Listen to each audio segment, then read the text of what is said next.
Nem toda crise começa no corpo. Esse é o assunto de hoje. Como a psicanálise lida com a crise de ansiedade?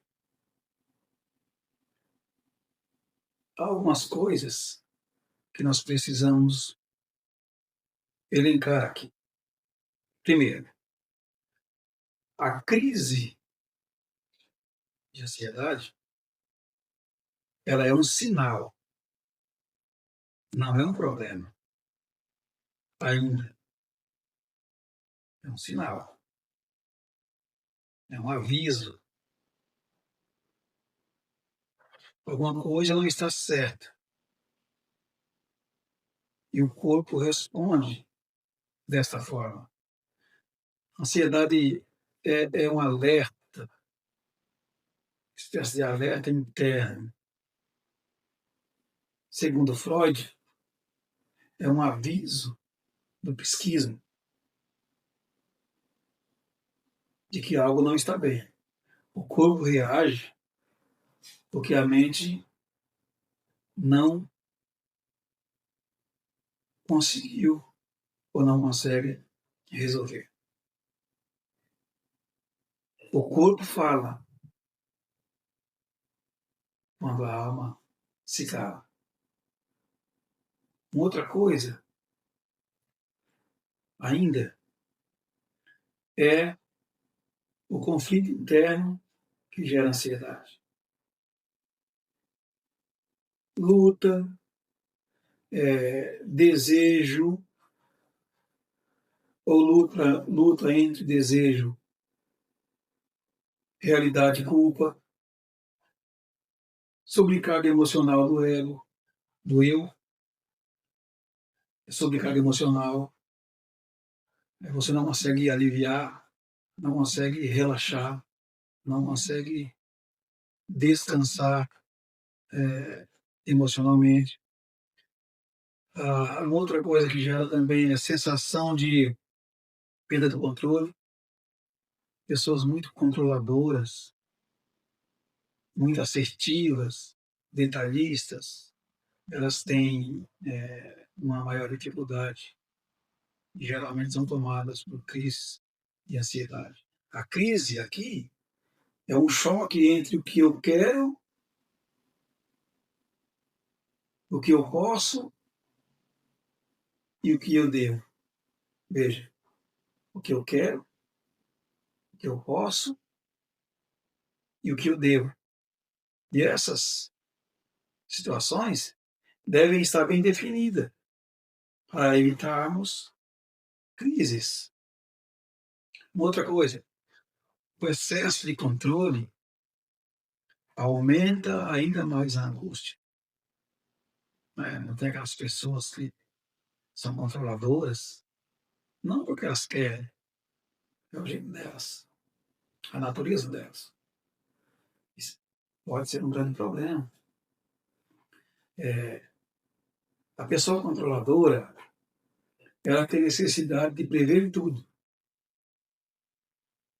Entende? Ela precisa prever tudo, como se isso fosse possível. Medo do imprevisível, porque ela tem que estar prevendo, ela tem que estar. Então, quando existe a possibilidade, e essa possibilidade existe, do imprevisível, ela fica desesperada e entra em crise. A ansiedade como tentativa frustrada de controle. Porque por mais que você tente controlar, há coisas que é impossível de serem controladas. Por exemplo, como você vai controlar o futuro? O futuro ainda não existe, por isso é futuro. Quem tenta controlar tudo vive refém do medo. Quem tenta controlar tudo se torna refém do medo. Outra coisa, o não dito se transforma em sintoma. Então aí há uma necessidade de dizer, não é? De dialogar conosco mesmos. Emoções reprimidas não desaparecem. Elas foram reprimidas, elas estão lá. Está no momento X, elas virem à tona. Então, ter essa consciência. Emoções reprimidas não desaparecem. Elas apenas se escondem. O inconsciente encontra formas de expressão.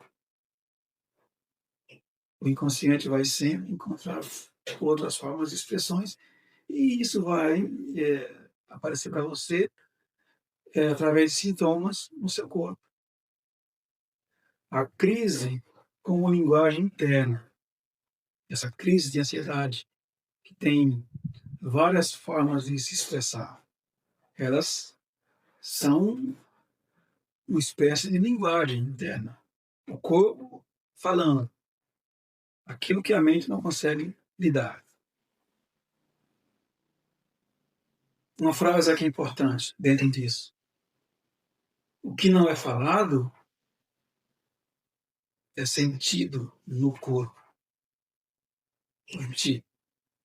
O que não é falado é sentido no corpo.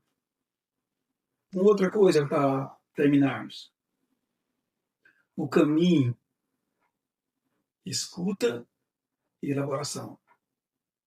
Esse é o caminho. Escuta e elaboração.